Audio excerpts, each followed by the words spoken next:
asked to write a bio for one of these events, it's always tricky about what to include and what to omit. Because we could all label ourselves with lots of different things, couldn't we? I could have added daughter, I could have added niece, I could have added ex-wife, I could have added recovering Catholic, you know, a whole bunch of other things there. It was tricky deciding.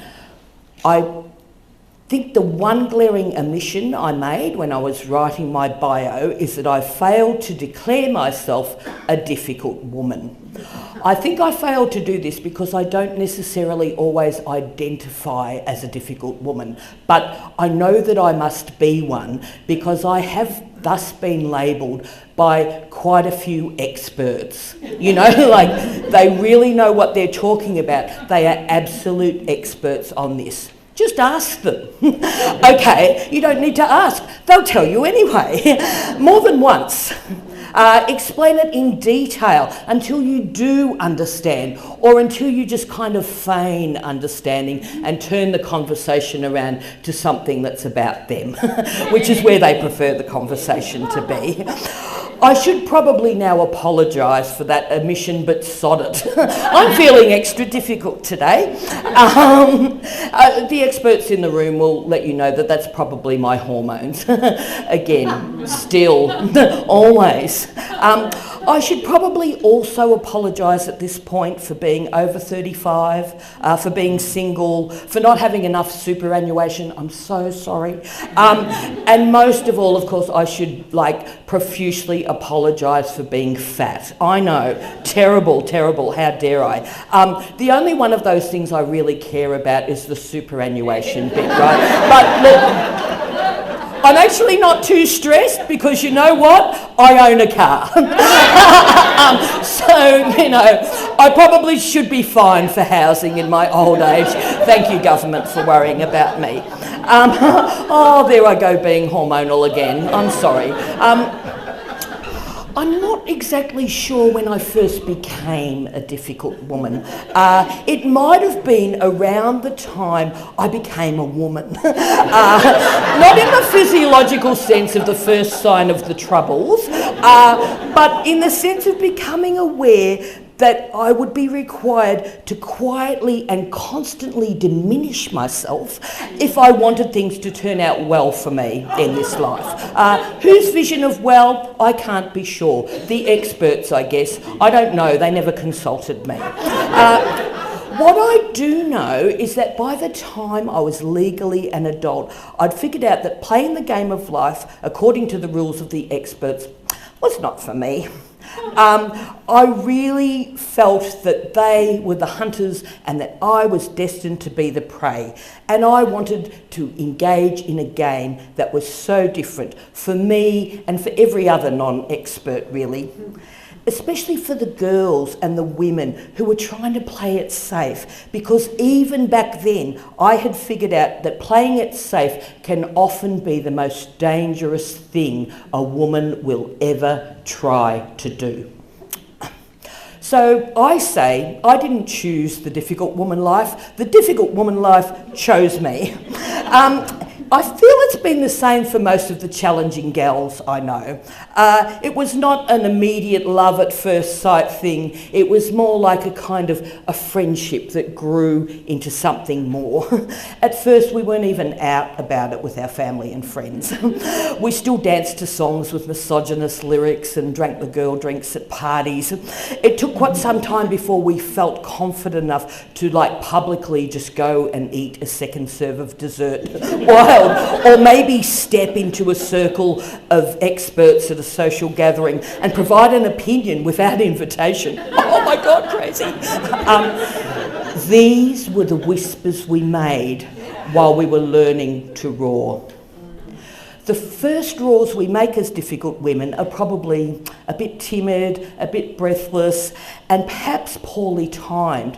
However, once we've done it, we keep at it, covertly, overtly, either way works. It changes the game for us, and sometimes for others who aren't able to roar. Before we know it, we've become lionesses, fiercely protecting our cubs, our food sources, keeping away predators and going on to discover new territories. And you know what? We can do all of this without going in for the kill, because that has never been the mission. The mission is to create a new game, one where nobody is the prey. There's actually plenty of lions out there roaming around who want that too. They just don't know how to go about it, or maybe they're too scared to roar, or maybe they're afraid that if they do roar, they're going to get mauled by the alpha lions. Welcome to the club, fellas, we know. The first thing I want to say about being a lioness is that I love it, apart from the facial hair, you know? Like, more about that later, I think, but it's definitely something to acknowledge. It can be a little bit tricky.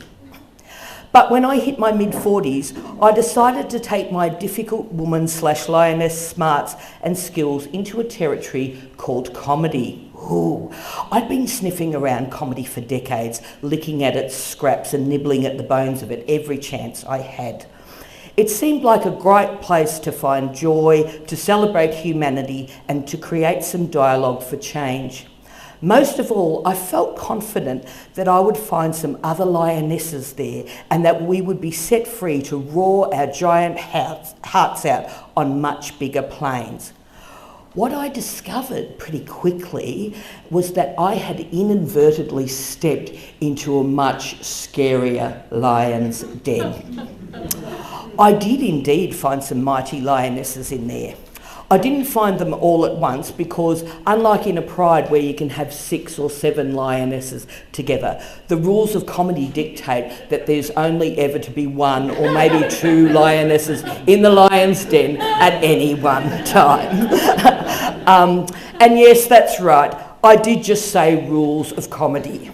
Who knew? I thought I was entering a space of joyous anarchy and progressive thought, but no. Here was a place of endless unwritten rules created by, who do you reckon? Experts. Oh, there they were, the very same sort of experts I'd been roaring at for decades in my ordinary civilian life. At first, of course, I politely listened to the rules many times. They were laid out for me every time I went to a gig by experts. I could recite them for you now, if you like. I pretty much know them off by heart, but also, as a woman, I still receive a refresher every time I go to a gig. You know, there's always an expert conveniently on hand to tell me how to do things in case I've forgotten. Great. It seems that just being a woman, any sort of woman, no further descriptor necessary, can deem you difficult in comedy before you've even spoken a word. I could have decided to retreat. It would have perhaps been a much wiser move, but I do so love comedy. I believe it is one of the most powerful and effective tools we have to find common ground with strangers, to provoke conversation, to incite empathy, and to advocate for change. I much prefer the sound of laughter to the sound of roaring. So I chose to put on my big girl pants and keep going with this new endeavour. Now, for anyone who's not familiar with big girl pants, they're the giant beige ones that you could go camping in for a weekend. You know those ones? And they're really helpful when you want to get shit done, you know? Okay, they're also terrifying to the experts most of the time. I believe that if I was funny enough, maybe I could convince a few other people to try and play a different sort of game with me, for themselves and for all of the others who were never invited to join in a team. Comedy is subjective and is reliant upon the willingness of both the comic and the audience to lean in, to be vulnerable, and to sometimes jump when we don't know where or how we're going to land. The same can be said about change. I and every other funny woman I know want the world to be different, And so we persist. If there's one piece of knowledge I want every person in this room to take out back into the world with them today, it's that every time still that a woman stands on a stage and does stand-up comedy, it is absolutely activism, it is a political statement, it is defiance. Not all difficult women will be labelled funny, but I can guarantee you every funny woman you know has or will be labelled difficult. And all power to her. The rules of comedy, like the rules of current life, dictate that women can be most difficult when we speak about delicate subjects like our bodies, our sexuality, our mental health, or our experiences of misogyny. Because according to the experts, those things are sensitive, which means, of course, it is imperative that we keep talking about them. Without fear and without apology, with joy, with pathos, with irreverence, with anarchy, and in the spirit of celebration and acknowledgement, and with the intention of provoking change, real, profound, and enduring change. I reflected on all of this in the early hours of the morning as I rose to stir my cauldron and cast a spell on the patriarchy. As I recited an incantation about the gender pay gap and equal division of domestic labour, I plucked a long hair from my chin and threw it in for good measure. For a moment I thought, maybe I'm wrong. Perhaps when women do become more alike as we grow older, as aches and pain and loss come for all of us, and as hair sprouts from whence it has never sprouted before. But then my comedic brain kicked in and I thought, oh no, that's not right. Women's unwanted hair and men's unwanted hair, very different, right? I think that women grow hair on our faces so that men will finally leave us alone. And I believe that at least in some cases, men grow hair in their ears so that they no longer have to hear the opinions of other people. No, don't get upset. I'm just making a joke. I checked with the experts and that one's allowed. I hope there will be a day when I and other difficult women can retire because our work here is done. There's a new game, one that everyone is welcome to play. Until then, we will continue to agitate, to infiltrate and to permeate in the pursuit of change, and to laugh, to giggle, to jest and sometimes sneer at all that thwarts us. It's not the only way to play the game, but we know it can be quite an effective one. And after all, we were taught by experts. Thanks very much.